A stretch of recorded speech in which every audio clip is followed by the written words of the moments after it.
Welcome to the audiobook of A Life Worth Living, written and recorded by me, Mellara Gold, published by Mandola Books, 2021.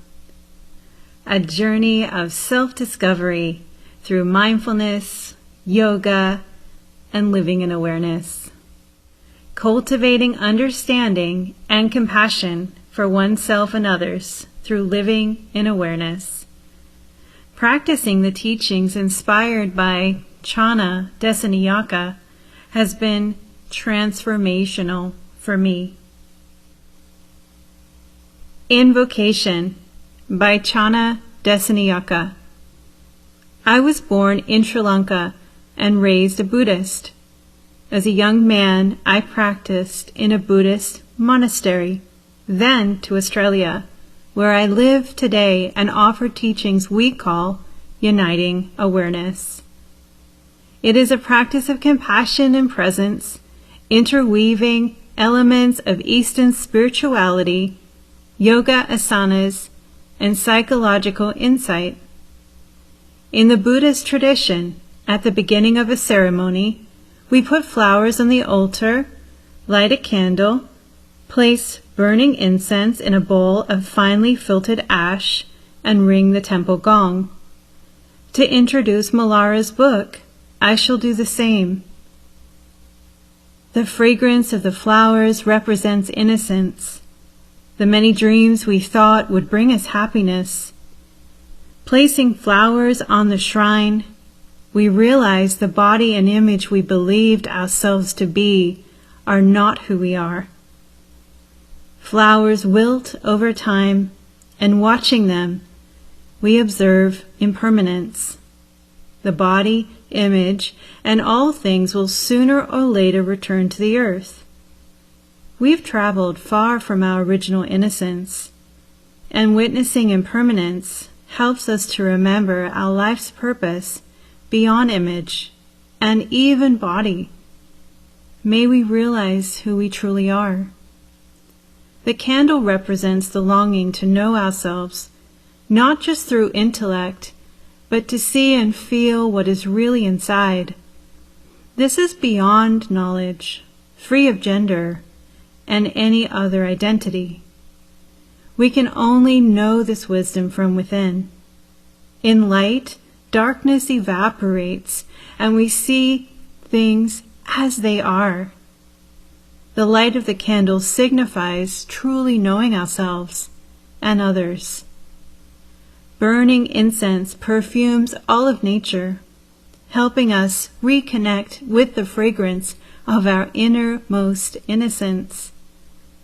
As I ring the bell and offer sound, I experience myself as a series of vibrations without a story. When I reach this level of understanding, I can feel the practice in my heart and allow myself to awaken to the reality of things as they are. May all beings awaken to their true selves. Introduction. Sometimes being lost is the best way to find yourself. L.J. Veneer, Ether, Into the Nemesis. When I was a young girl, growing up in Australia in the 1980s, feeling lost did not feel good. As a young woman living now in the United States, it still doesn't feel good, but I've learned through hardship the truth of L.J. Veneer's line, that sometimes being lost is the best way, or even the only way, to find oneself.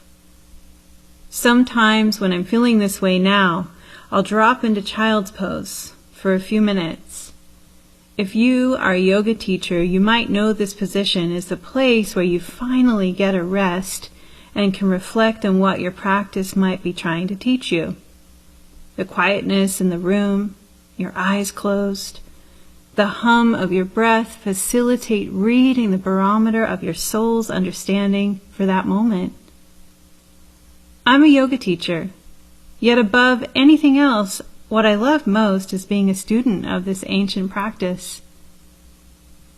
Growing up, I had no intention of being a yoga teacher. It was slow, boring, and certainly not exciting enough for my teenage self. Yoga came to me when I was living in Los Angeles, trying to support myself with odd jobs like waitressing, stand-in actress, apartment manager, and anything else that I could further my dream of becoming a Hollywood actress. And I was in pain. Quite honestly, I was a mess. I was living alone in the U.S. with no support system that felt reliable. Outwardly, I portrayed myself as having self-worth, so you may not have noticed that I was drowning in self-pity half the time. I would play dumb when I needed to and play smart to get my way, and everything in the middle that I needed to do to survive. Basically, whatever you needed me to be, I was your gal. Above anything else, I had to have folks love me, because I didn't love or accept myself enough to compromise. I had much to work on and yearned to develop an inner strength and authenticity that included all aspects of life. But I didn't know this until I got closer to 40 and moved back to Australia with my husband and 2 children. In my younger years, all I knew is that I needed relief from the pain I was feeling, and fast. Not unlike a lot of folks who practice postural yoga, I was on the mat to find relief from the back pain that I was experiencing, and later became a teacher of it. At 17, I was diagnosed with 5 bulging discs, and I knew I had to find a way to help heal myself. This was the external circumstance that brought me to yoga. Internally, I know now, I wasn't settled within until I began to include the teachings of yoga and meditation into my whole life. Only then did I begin to heal my whole self, my body, mind, and spirit. This is the journey toward a life worth living that I've come to share with you in this book. This book is not here to convince you to practice yoga or be a teacher of it, or to beat yourself up over all the things that you could be doing for yourself that you're not, like meditating or joining an intentional community such as the one I'll describe in this book. Though perhaps you're already doing all of these things too, and know their value. No, it's a book to help support us where we are in life, no matter if we have yet to try yoga or are deep in the practice. It is a book to help support us in becoming quieter within, so we can awaken to the mystery of this human realm. All of us have unfinished business when it comes to our healing, but that doesn't mean we are not already enough. We are enough, and this book and these teachings are here to help us remember that. Through a practice of self-discovery, we can learn to love in the presence of pain and to stay centered in the midst of being lost. We all have something that reminds us of when we are not living in balance, and for me, it has been back pain. I explore this chronic pain and my desire for love and self-acceptance during the time when this disease still had the upper hand. In LA, I became a teen bride and a U.S. citizen. With unbearable back pain and a chronic feeling of worthlessness, I was angry at life and God, and completely disconnected from myself. It was then that I tried to quell the pain by ending my life with an overdose of pills and a hot bath. Fortunately, as I woke up in an LA hospital, a psychiatrist talked me through what had happened and kept me under observation for 4 more days to be sure I didn't hurt myself again. Though this was well over 2 decades ago, writing about it in this book still evokes the frightening nature of that time when I was so lost that I wanted to die. As I write this introduction, I'm beginning to feel exposed, vulnerable, tummy bloated, and my heart beating faster with my shoulders up just a little closer to my ears than I would like them to be. This happened a lot during the writing of this book and all stages of the publication process. What I didn't realize would happens again and again. All of my unresolved shit rises up to the surface for yet another close-up. As you listen to this, I've signed with my publisher and am only months away from publishing this book that you're listening to. Perhaps you know the feeling when you think you have finally healed something, and then bam! The universe brings in just the right person, situation, or in my case, book to write and publish that helps us grow and understand ourselves a bit more. I feel like our healing looks like the infinity symbol. Kind of like 1 step, loop forward, 2 steps back, or at times 5 steps forward and only 1 step back. Sometimes during the process, I've asked myself, why can't I just live my life and not write these stories from my life to ultimately share with you? Why do I do it with such purpose and determination, and yet at the same time feel so bloody scared? I think it all goes back to healing. Something happens to us when we get our stories out from inside us and into the world. We feel cracked wide open, perhaps lighter, and maybe we might even get to the place where we no longer feel like we have to hide behind them, identify with them, or feel ashamed of them. At least this is part of my why for me. Still, even now, my mind is moving from one place to another like a monkey in a tree while my ego is trying to protect me. Questions come flooding into my mind like, who do you think you are? No one wants to listen to your story. You are not famous, and you are not at the end of a long life where you might have a ton of wisdom to impart. If not watched, our mind can wreak havoc on our self-esteem. But in the end, I know that playing small from the mind's perspective just keeps us safe. But it also keeps us stuck and non-creative, with a soul yearning to finally be asked out to the dance. Still, I'm human, which means there's sometimes a gap between what I know and what I experience. The monkey rattles the branches with other intrusive questions and thoughts like, you have managed to create a new life for yourself, so different from the dysfunction you were born into. So it's better to just leave the past in the past and lock away the key. You are betraying your family of origin, who in the end were just doing their best. Who are you to bring it all out on the table and potentially shame them like this? You have children and the audience is watching. You will be judged. And the biggest one of all, you will be found out made unlovable. This is probably my greatest fear. Still, I cannot shake this feeling that my soul wants me to get it all out, heal more completely, and bring the underbelly of the deepest parts of me and our common humanity to the surface.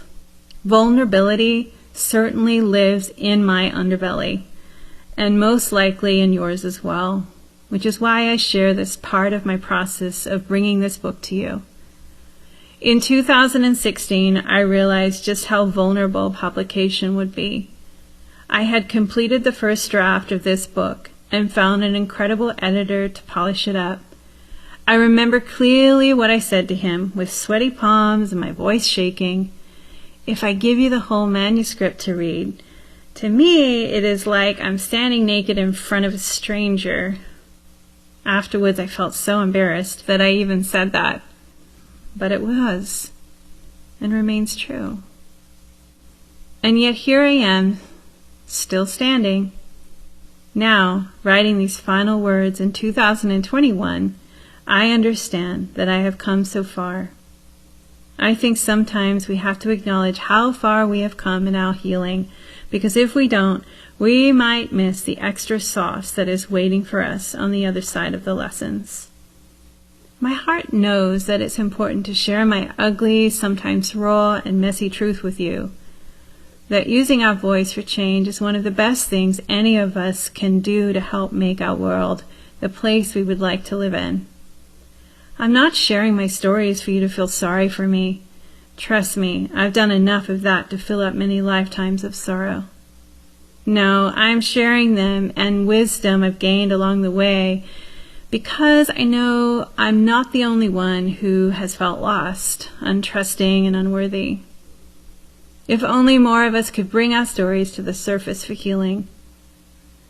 While we bring them out, we don't just have to live alone with them and any shame surrounding them. We don't have to be alone with our unstable childhood environment that molded us, feeling deprived, anxious, and depressed. Once childhood is over, there may be no going back, but through what I call in this book, living in awareness, we can still learn to thrive. I carry many hopes for you who are listening to these pages. I hope you may observe your own greatest superpower that arose from a survival strategy that you may have developed when you were little. I hope you'll see that having an authentic relationship with your inner life draws you toward your unique calling and lets you love and be loved. I hope you'll see what's already working in your life, to see that you've been on the right track, even if at times you took the most seemingly massive turn away from who you really are, or a series of smaller turns that had you spinning and feeling lost. My life is a story of turns both small and massive. After 10 years in Hollywood, 2 failed marriages, a bankruptcy, a suicide attempt, and nowhere to turn, I somehow listened to my inner guidance and went back to live in Australia in an attempt to understand the masculine. Growing up, I only knew neglect, abuse, and how untrustworthy my dad and mom were. My dad was a drug dealer on the Gold Coast, in and out of jail, and I never had the chance to understand him or why things were the way they were. Like many children in broken homes, I blamed myself and never thought I was enough. Years later, I met the man of my dreams and finally married well. My husband to this day meets me where I am at and personifies the nurturance and trustworthiness I didn't receive as a child. But I almost sabotaged our relationship, even with the white picket fence and 2 beautiful children. Perhaps it was because life with someone kind and normal just didn't feel normal to me. Without the familiar drama, life just didn't feel right. Well, the universe had other ideas, and I received an intervention of great proportions, a calling from the deepest part of who I am. Enter Chana Desanayaka, a spiritual guru from the other side of the planet from where I was living at the time. Chana doesn't like to be called a guru, yet to me he meets every part of the definition. A guru is someone who guides the spiritual progress of their students, and as he did, I wrote it all down, the good, bad, and indifferent, right inside this book. This isn't a story about how finding a guru or a teacher is the only way toward a better understanding of ourselves, or how a magical other can take our worries and cares away. If someone says this to us and we think it's true, we are in danger of living someone else's life. To paraphrase Mary Oliver, we have one wild and precious life, which is ours and ours alone. Still, there is this saying, when the student is ready, the teacher will appear. I believe in the power of teachers, whether they are gurus, community leaders, therapists, life coaches, authors, public figures, podcasters, social activists, historical figures, or closer to home, our family, our spouses, our friends, our children, even our animal companions, and the beauty of nature around us. In the middle parts of this book, Chana appeared just when I needed him, and I was devoted to him. But you'll read about my other teachers as well. In the first part of this book, they were my parents and my grandparents and the natural beauty of my native Australia. And in the last part, my beloved husband and children play a major role, along with some dear friends. All of them played a role in bringing me to this place where I can honestly say I have a life worth living. And maybe, too, when the student is ready, the teacher will disappear. By this I mean that the teachings will remain, but the teacher may fade into the background as we step into the forefront of our own lives. For a period of time that I describe in this book, you'll see that I was thoroughly devoted to Chana. In his presence, I was able to see myself more clearly and heal so many of my wounds. As this stage of my journey comes to a close, I remain so grateful to Chana, but I wouldn't consider myself a devotee to him as my teacher any longer. He is, after all, just another spirit having a human experience, with feet of clay like us all. But through his teachings, I am now a devotee to love and to life itself, and I own my own light. I believe that the way that teaching and healing come to us is much less important than the fact that teaching and healing come at all. And I've learned, and I'll show you in this book, that there are some necessary preconditions to healing. True healing happens when we listen to ourselves, when we trust in the process, and when we participate with the universe, working with the conditions around us to co-create a life worth living. As I share my healing journey with you, which of course is never complete, I imagine that it might make you reflect upon your own healing, to acknowledge both how far you have come in your own healing, but also the ways in which it is not complete either. So I offer this. If you feel triggered throughout the reading of this book, if things come up for you, I invite you to acknowledge your feelings and be with yourself so you can process these feelings. One way to do so is to be as present as you can with yourself as you dive into the listening of these pages. Notice your body sensations and whether you become hot or cold or experience other physical changes when reading different parts of the book. Through a non-judgmental and compassionate eye, I invite you to take note of where in your body your feelings are arising. Through my own experience, staying present with wounds as they arise, I have come to the conclusion that if I am feeling my wounds, then I am not my wounds. My wounds are present, but they are not me. They are passing through me, but they do not define me or make me who I am. I've learned over time to witness my frightened little child and let her know that she's safe staying within and that I am no longer that little one who didn't have any agency. So if your frightened little child appears while you're reading this book, I reach out my hand to them.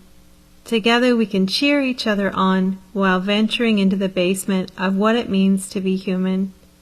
To be a spirit having this wild and crazy human experience. Going into the basement is difficult work. It can be dark there and full of shadows. We may meet disowned parts of ourselves, fearful parts, vulnerable parts, parts we may not love. And yet, deep inner work is the true meeting with ourselves, all parts of ourself, a true communion with our light and with our shadow. We do this deep inner work not from a place of self-judgment, but rather from a place of self-acceptance. The reward of this work is living authentically as a more whole and complete human being. Now that's a life worth living.